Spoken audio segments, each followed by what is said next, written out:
नमस्ते और स्वागत है आप सबका हमारे आज के ब्लॉग में। लास्ट ब्लॉग में हमने दर्शन किए उज्जैन नगरी के महान मंदिरों के।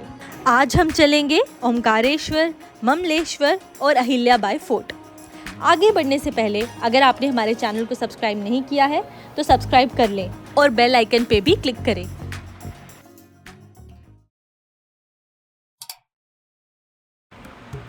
हम ओमकारेश्वर रात में पहुंच गए थे, पर हमने मॉर्निंग में ओमकारेश्वर के दर्शन किए।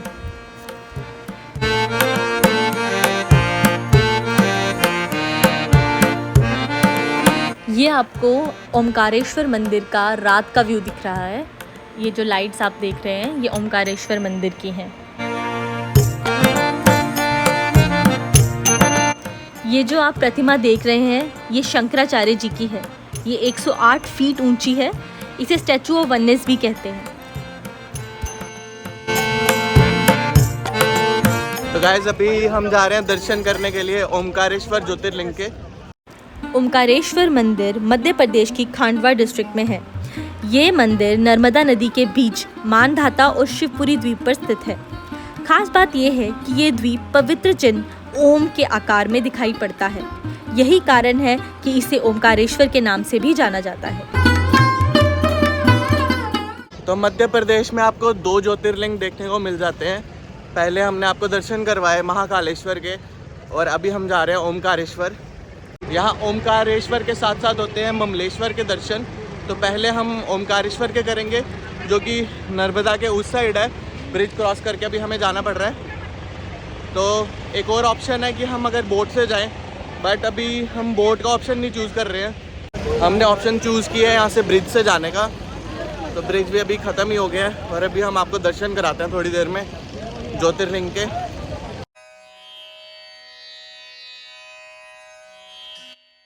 ओमकारेश्वर ज्योतिर्लिंग से जुड़ी एक कथा के अकॉर्डिंग राजा मानधाता जो राम भगवान के एंसेस्टर रहे हैं, उन्होंने भगवान शिव की कठिन तपस्या की, जिससे प्रसन्न होकर महादेव ने उन्हें दर्शन दिए और 2 वरदान मांगने को कहा।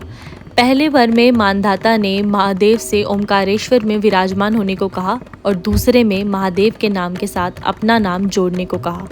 इसीलिए ओमकारेश्वर नगरी का मूल नाम मानधाता है।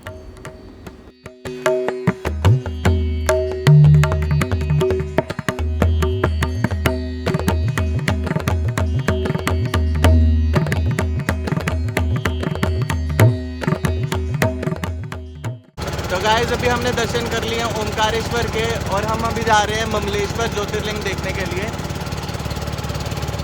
अब हम नर्मदा नदी को पार करके दर्शन करने जा रहे हैं ममलेश्वर के। ओमकारेश्वर से ममलेश्वर के लिए हमने जो बोट राइड ली, इसमें हमें विष्णु जी की मूर्ति, नर्मदा और कावेरी का संगम और ओमकारेश्वर का व्यू नर्मदा जी से दिखाया गया। पर पर्सन इस बोट राइड की टिकट थी 200 रुपीज़। नर्मदा नदी का सनातन धर्म में विशेष स्थान है। पुराणों के अनुसार शिव से ही नर्मदा की उत्पत्ति हुई है, इसीलिए उन्हें शिव की पुत्री भी कहा जाता है। पौराणिक कथा के अनुसार राजा हिरण्य तेजा ने अपने पूर्वजों के उद्धार के लिए 14,000 वर्षों तक कठोर तपस्या करके भगवान शिव को प्रसन्न किया था। तब उन्होंने महादेव से नर्मदा जी को पृथ्वी पर लाने का वरदान मांगा। भगवान शिव की आज्ञा से नर्मदा जी मगरमच्छ पर बैठकर उद्यांचल पर्वत पर उतरी और पश्चिम की ओर बहने लगी। ये आप नर्मदा और कावेरी के संगम का दृश्य देख रहे हैं। कावेरी नर्मदा के उद्गम से लगभग 882 किलोमीटर दूर मानधाता ओमकारेश्वर के पास नर्मदा नदी से मिलती है। कावेरी और नर्मदा का संगम संसार भर में प्रसिद्ध है। वह सब पापों का नाश करने वाला है। यहाँ स्नान करने का भी बड़ा महत्व है, क्योंकि कावेरी अत्यंत पवित्र है और नर्मदा महान नदी है। जो लाभ मनुष्य को गंगा और यमुना के बीच अर्थात प्रयाग में मिलता है, वही उसे कावेरी संगम में स्नान करने से भी मिलता है। नर्मदा के जन्म से रिलेटेड एक और कथा बहुत प्रचलित है, जिसके अनुसार भगवान शिव के पसीने से मां नर्मदा का जन्म हुआ था। कहा जाता है कि भगवान शिव मैखल पर्वत पर तपस्या में लीन थे। तब उनके पसीने की जो बूंदें गिरी थी, उससे ही मां नर्मदा का जन्म हुआ। ममलेश्वर 12 ज्योतिर्लिंगों में से चौथा ज्योतिर्लिंग है ओमकारेश्वर और ममलेश्वर दोनों एक ही ज्योतिर्लिंग के रूप हैं। ममलेश्वर ज्योतिर्लिंग नर्मदा के दक्षिण तट पर है और ओमकारेश्वर ज्योतिर्लिंग नर्मदा के उत्तर तट पर। पौराणिक कथाओं के अनुसार ममलेश्वर ज्योतिर्लिंग का अस्तित्व वैदिक काल से है, जब शिव ने विंध्य के देवता की तपस्या से प्रसन्न होकर स्वयं को ज्योतिर्लिंग के रूप में प्रकट किया था। गाइस, तो अभी हम आए हैं अहिल्याबाई होलकर फोर्ट देखने के लिए। तो ये जो है ये महेश्वरी में है फोर्ट, और अभी हमारे साथ ये गाइड भैया हैं जो अभी इस फोर्ट के बारे में आपको कुछ बताएंगे। ओके सर, तो जो आप देख रहे हैं ये महेश्वर फोर्ट है। महेश्वर फोर्ट इस हिस्से का कंस्ट्रक्शन 1799 टू 1834 मराठा काल में हुआ था। यशवंतराव फर्स्ट करके होलकर डायनेस्टी के 6 नंबर के महाराज ने इसका कंस्ट्रक्शन पुराने फोर्ट को सिक्योरिटी देने के लिए बनाया था, जो पूरी तरह से ब्लैक बेसॉल्ट, ग्रेनाइट, सैंडस्टोन से मिलकर के बना हुआ है। इसको असेंबल करने के लिए इंटरलॉकिंग सिस्टम का यूज़ किया हुआ है, क्योंकि आज से 200 वर्ष पहले हमारे पास ना तो कोई सीमेंट था, ना तो कोई मेटल के हुक्स वगैरह हुआ करते। इसी वजह से हमने इसको इंटरलॉकिंग सिस्टम से पूरा मिलकर के बनाया था। राजस्थानी इंजीनियर्स हुआ करते थे, अलग अलग तरह की नक्काशी करने के लिए इसमें अलग अलग भारतवर्ष के पूरे आर्किटेक्ट को इन्वाइट किया गया था। जिस क्षेत्र का जो स्पेशल होता था वही उन्होंने नक्काशियों के ऊपर दिखाया हुआ है। अभी प्रेजेंट में इसी नक्काशियों को महेश्वरी साड़ी की बॉर्डर के ऊपर भी उतारा जाता है, जो महेश्वर की लाइफलाइन है, काफ़ी प्रसिद्ध है सर। Thank you.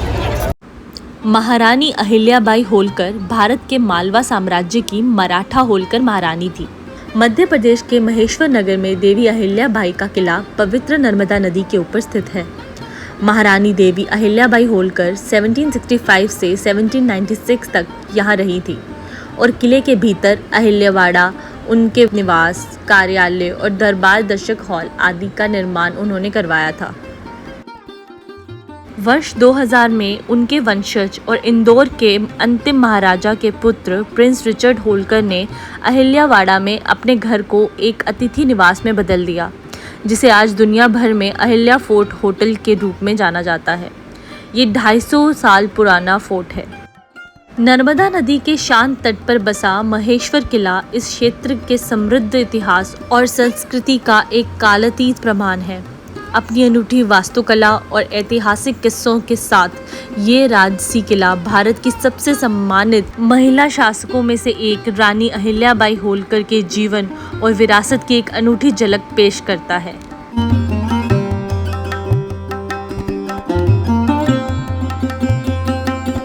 महेश्वर शहर फेमस है अपने सुंदर घाटों के लिए और महेश्वरी साड़ीज़ के लिए। यहाँ पे बहुत से आर्टिस्टिक टेम्पल्स भी हैं, जिनमें से राजराजेश्वर टेम्पल यहाँ का मेन टेम्पल है, जहाँ लॉर्ड शिवा राजराजेश्वर स्वामी के रूप में पूजे जाते हैं। ये है अहिल्याश्वर मंदिर। ये मंदिर रानी अहिल्याबाई द्वारा बनवाया गया था और भगवान शिव को समर्पित है। जैसे कि आप जानते हैं, रानी अहिल्याबाई शिव जी की बहुत बड़ी भक्त थी, इसीलिए उन्होंने इस मंदिर की स्थापना की। मंदिर की वास्तुकला बेहद आकर्षक है और यहाँ धार्मिक और आध्यात्मिक शांति का अनुभव किया जा सकता है। महेश्वर का ऐतिहासिक और धार्मिक महत्व इसे एक खास पर्यटन स्थल बनाता है, जहाँ आप प्राचीन भारत की समृद्ध विरासत का अनुभव कर सकते हैं।